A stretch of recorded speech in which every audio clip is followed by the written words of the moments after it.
di masalahnya kita akan diskusi publik terkait dengan dominus listrik RUU KUHP, pemberlaku Indonesia Raya, dan selanjutnya nanti akan dilanjutkan Mas Yu kepada Dirjen. Dipersilakan waktu dan tempat.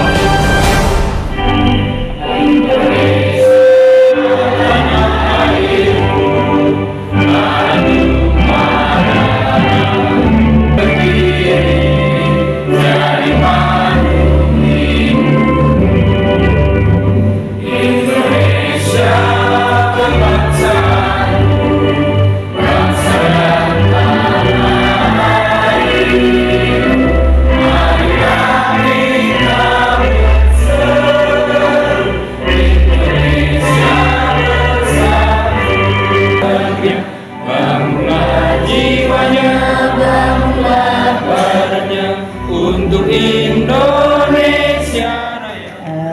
Assalamualaikum warahmatullahi wabarakatuh. Namo Buddhaya, salam kebajikan, salam sejahtera buat kita semua. Kebanggaan kita di sini kegiatan dari koalisi masih muda jadi ketua hebat. Tepuk tangan untuk hari ini. Hadir di para narasumber dan tidak dikenal lagi ya karena sangat terkenal, yaitu Bapak Presiden Profesor Dr. Musa dari PANI SHMH. Beliau adalah praktisi hukum, ketua di Indonesian President Institute, sekaligus dosen Unikom. Pak, silakan berdiri. Dosen kesayangan praktisi hukumnya luar biasa ya. Jadi rugi kalau tidak hadir pada hari ini. Tidak pidana di Universitas dan jadwalnya ilmu hukum di IU. Berikutnya ada, ini saya belum kenal, baru saya baca dulu ya, Pak Ucok, Bapak Ucok Rolando Panuliantamba SHMH, advokat Paradi dan ketua LBH Trisakti Indonesia. Saya sudah mengabdi di Trisakti lama, jadi syukur selalu. Asosiat Profesor Dr. Saad Maruli Tesitumeang SHMH atau umum. Hari ini dominus listrik RUU KUHP, potensi konflik kewenangan lembaga penegak hukum, yang dihadiri oleh para dari mahasiswa kebanggaan kita dan narasumber yang luar biasa, dibuka. Serta kepada Dekan Unikom atau yang mewakili, dan dengan Koalisi Masyarakat Sipil atau yang mewakili. Dipersilakan kepada Ibu Diah untuk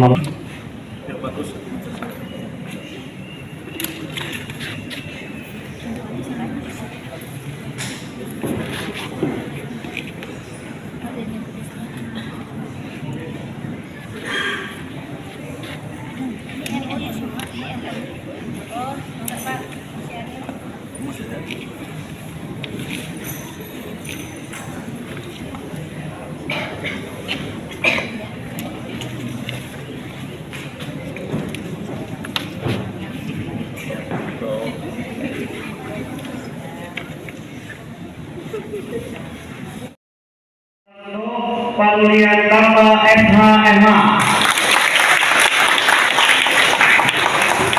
Dipersilakan. Yang kita tunggu-tunggu, beliau ini pakar juga ya, sudah banyak. Pak Panuliantamba SHMH.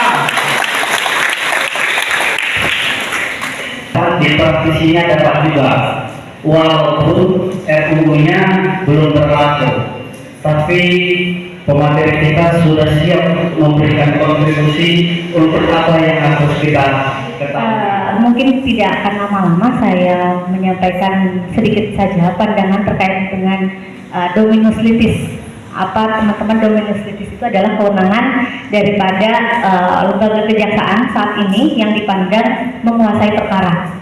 Nah, bagaimana kemudian konflik ini bisa menjadi kekhawatiran sehingga pada sore hari ini kita buka diskusi sehingga dalam proses pembangunan nasional melalui pembentukan peraturan perundang-undangan yang mana kita perlu sekali adanya partisipasi yang dianggap oleh Belanda, yang dibawa oleh Indonesia berdasarkan konstitusi Republik Indonesia. Itu yang ketiga ya. Jadi dominilitis adalah konsep hukum perdata. Yang keempat, bagaimana dominilitis itu bisa dipakai di dalam sistem hukum Indonesia. Yang keempat, dominilitis dalam sistem hukum Indonesia itu dikenal di dalam undang-undang kejaksaan, di mana dinyatakan bahwa jaksa diberikan kewenangan untuk menuntut kewenangan. Menjalankan ibadah puasa bagi kawan-kawan dan bapak ibu yang menjalankan ibadah puasa di bulan Ramadan ini.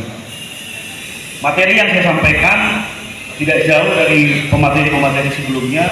Judulnya Pancawasista. Saya ambil dari istilah bahasa Sanskerta. Panca adalah 5, wasista adalah kebijakan. Jadi kalau judul diskusi publik kita adalah dominus litis dalam RUU KUHP, potensi konflik kewenangan lembaga penegak hukum, nanti di akhirnya adalah rekomendasi yang berjudul Pancawasista. Kawan-kawan tadi sudah diawali oleh dua pemateri menyampaikan bahwa dominus litis, RUU KUHP kembali lagi kepada konsep negara hukum. Maka pelapor atau pengadu dapat memohon kepada penuntut umum untuk melakukan pemeriksaan dan penuntutan. Nah, ini dalam rancangan undang-undang KUHP yang baru ada aroma dominus litis di sini. Terima kasih atas kesempatan ini. Ini satu topik yang menarik ya untuk kita bahas bersama, karena ini berkaitan dengan penegakan hukum di Indonesia ya. Jadi saya pikir ini bukan PR orang hukum saja, tapi ini bukan PR bersama, karena kita bicara hukum bukan bicara untuk orang hukum, tapi bicara untuk seluruh warga negara Indonesia ya. Sebenarnya mohon izin Ibu, mohon izin Prof, mohon izin Bapak. Perkenalkan, nama saya Lutfi Dal Farezi. Saya berasal dari Universitas Jenderal Ahmad Yani, program studi ilmu hukum. Jadi pertanyaan saya sebenarnya untuk seluruh pemateri, bukan ditujukan untuk siapa. Jadi pertanyaan saya, tadi telah dijelaskan bahwa RUU KUHP ini berpotensi besar akan terjadinya konflik kewenangan antara penyidik kepolisian dan jaksa penuntut. Jika RUU KUHP nanti diterapkan di Indonesia ini, nah nanti kalau semisal jika terjadi perbedaan pendapat antara kewenangan tersebut, sebenarnya mekanisme apa yang ideal dalam RUU KUHP ini menyelesaikan konflik tersebut, yang mana perlu kita ketahui semuanya, mungkin kita semua tahu bahwa instansi-instansi itu memiliki peran masing-masing, seperti penyidikan itu kepolisian dan juga kejaksaan sebagai penuntut umum. Nah, jika terjadi perbedaan pendapat ini, nantinya KUHP ini bagaimana caranya menyelesaikan konflik tersebut, dan sebenarnya siapa sih yang harus lebih dominan dari penegak hukum tersebut? Terima kasih. Teman-teman juga, perkenalkan, nama saya Ahmad Rafi'i dari program studi ilmu komunikasi International Women University. Mungkin pertanyaannya ditujukan kepada Asas Prof. Dr. Sahad Maruli. Terkait tadi kan sudah disampaikan bahwasannya banyak dampak-dampak terkait dominus litis ini gitu. Nah, barangkali RUU KUHP tentang dominus litis ini bisa dibatalkan. Nah, untuk mekanisme pembatalan itu sendiri itu seperti apa gitu? Karena kan tadi banyak dampak negatifnya kepada masyarakat dan juga kepada institusi itu sendiri. Terima kasih. Assalamualaikum warahmatullahi wabarakatuh. Sebelumnya saya ingin bertanya kepada Profesor Dr. Musa Darwin. Bapak, saya komunikasi dari program studi ilmu politik. Artinya saya ingin bertanya dari sejauh ilmu politik. Saya yakin Komisi 3 punya percaya itu mengetahui betul terkait dominus litis ini. Artinya sehingga melanggar asas diferensial fungsional. Terima kasih. Wassalamualaikum warahmatullahi wabarakatuh. HPP namanya. Coba ada slide-nya, pasal 111. HPP itu punya kewenangan untuk kalau misalnya nanti ada konflik nih, tabrakan Polri, Kejaksaan, tabrakan, diambil kewenangannya, diambil proses penyelidikannya dan penyidikannya. Apa, Mas? Punten Mas, HPP pun ini kemudian akhirnya dominis litigasi akhirnya jadi bergeser kepada HPP. Undang-Undang Hukum Acara Pidana. Hakim pemeriksa pendahuluan, kewenangan sah atau tidaknya penangkapan, penanganan, penggeledahan, penyitaan atau penyadapan. Di sini saja sudah dominis litigasi sudah ada di sini. Jadi sebenarnya isunya bukan hanya di kejaksaan. Dengan adanya HPP ini saja pun sebenarnya dominis litigasi bukan hanya kepada institusi kejaksaan.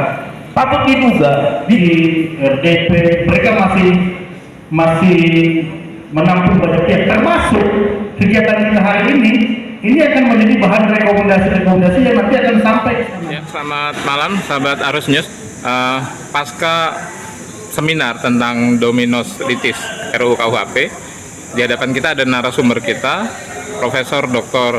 Sahat Maruli, dan kita akan sedikit bertanya dari benang merah acara ini apa nih Prof? Sehingga masyarakat bisa punya impact positif di dalam RUU KUHP ini. Baik, terima kasih kesempatannya. Benang merah dari seminar ini adalah terkait dengan adanya ajas dominus litis ya, di mana ajas dominus litis ini secara konsep hukum adalah dimiliki oleh kejaksaan ya. Nah, ini menjadi debatable terkait dominus litis yang dimiliki kejaksaan, karena ini akan mempengaruhi terkait berjalannya sistem peradilan yang sesuai dengan fungsinya masing-masing. Karena dalam RUU KUHP ini ada beberapa pasal misalnya yang lebih menguatkan peran dan kedudukan kejaksaan dalam melakukan penyidikan. Nah, ini menjadi debatable, setuju tidak setujunya dari para pengamat hukum terkait kewenangan yang dimiliki oleh kejaksaan yang begitu berlebihan. Dan ini bisa menimbulkan abuse of power ya dalam rangka penegakan hukum. Makanya benang merahnya di sini adalah kita mengusulkan, menyarankan kepada pembentuk undang-undang untuk lebih berhati-hati menggunakan ajas kehati-hatian dalam menerapkan rancangan undang-undang ini, terlebih dalam memberikan dominasi lebih atau kewenangan lebih kepada kejaksaan. Jadi menurut saya hati-hatilah dalam memberikan kewenangan litis ini kepada pihak-pihak yang ada dalam sistem peradilan.